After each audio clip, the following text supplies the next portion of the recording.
Yep. Okay, so my name is Sarah Hart. I'm here with Sarah Dillingham and Ben Meyer, and we're going to be talking about the role of occupational therapy in refugee resettlement. So, before we get started, I want us to all take a second to think about what comes to mind when you think of the term refugee, immigrant, or asylum seeker. As you're thinking, do any stereotypes come to mind? And why do you think these individuals wish to start a new life in the United States? These are some questions I urge you to think about as we are going through this presentation. So now we're going to take a look at some of the real life stories. So this first video here is the experience of refugee children who've recently come to the United States, and a little bit about what they faced and what that transition has been like for them. What I do remember is sound of gunshots, sound of pain, sound of people stuck in the war for 40 years.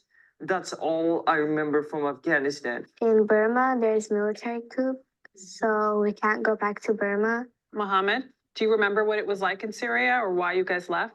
We left because there was a lot of war and it wasn't pleasant. Lots of shooting. To hear children speak so plainly about war and human suffering is not easy. We came to the US because my mom wanted like a better education and just life. Okay, so now we're going to take a look at the life of an individual who's currently in Gaza, experiencing the reality of war and conflict. And so this is giving you an image of what it's like for individuals, what they experienced before. خرجت تجديد من الثانوية العامة بمعدل 94.6. داومنا أسبوعين جامعة. لهو بنصحى بيوم السبت 7 أكتوبر بنلاقي حرب شغالة بدون ما ندرى.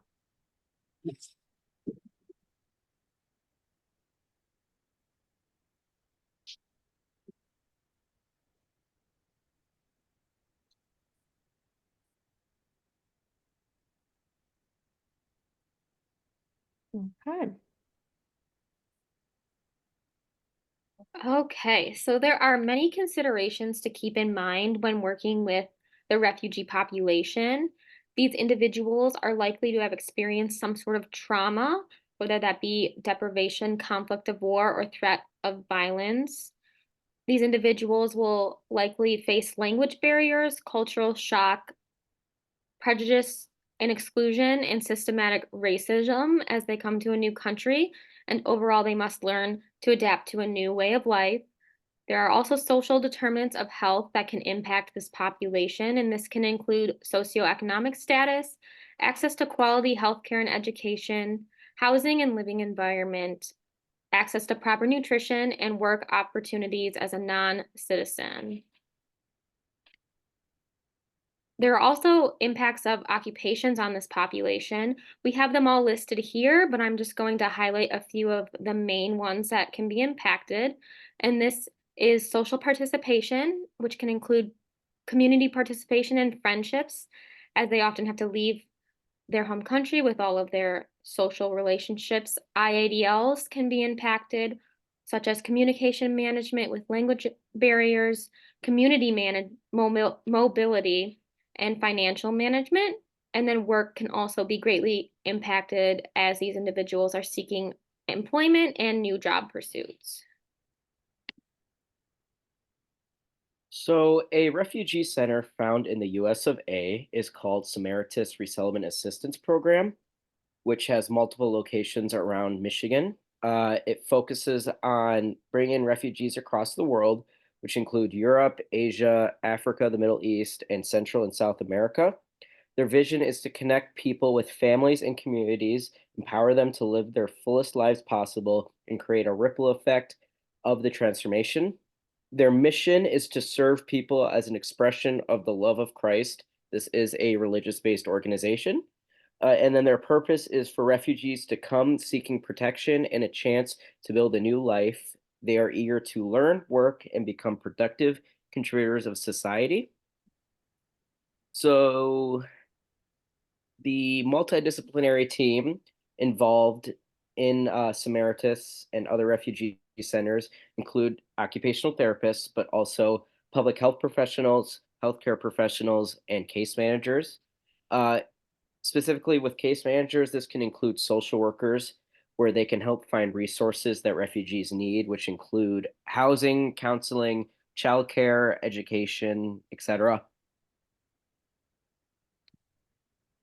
So, what is occupational therapy's role when working with the refugee population? Occupational therapists focus on health promotion, rehabilitation, and integration into a new society and culture. We can help facilitate participation in meaningful occupations to help overcome trauma, promote social and cultural integration, and to help refugees develop new skills to adapt and succeed in their new communities. We can provide services doing transitional or life skills training, which can be self management techniques, psychosocial skills and support, as well as vocational skill training. Occupational therapists will do these activities with their clients, and cultural competence is very important when working with this population, as it's important to be respectful of other cultures and differences. Other vital roles that OTs can play when working in this population is advocacy and collaboration with other professionals. So we felt that the model of human occupation would be a suitable model of practice for this population. MOHO emphasizes how volition, habituation, and performance capacity influences our skills, performance, and overall participation in the occupations we engage in, and that optimal performance and optimal participation contributes to the formation of an occupational identity and competence that allows us to adapt to the various contextual demands we are placed in. When working with this population, we must consider how these individuals have undergone a complete transformation in their lives. Therefore, occupations have been impacted, and the overall cultural change is going to impact how they're moving throughout their different days. And so they may not have the tools to effectively navigate this new community. Through the lens of MoHo, we want to understand how this change has affected their habituation, in particular occupations including IADLs, work, social participation, and leisure. And our interventions will focus on building that volition and habituation to support that participation and performance, specifically in obtaining employment, community navigation, and taking care of their loved ones. So, some of the needs for this population include having a safe and secure house, access to healthcare services, access to employment opportunities, along with access to education and accessing community resources. Some of the outcomes we hope to see with refugees include increasing independence in navigating their communities, management for health related needs, obtaining and sustaining suitable employment, along with integrating into their communities, which include establishing social relationships.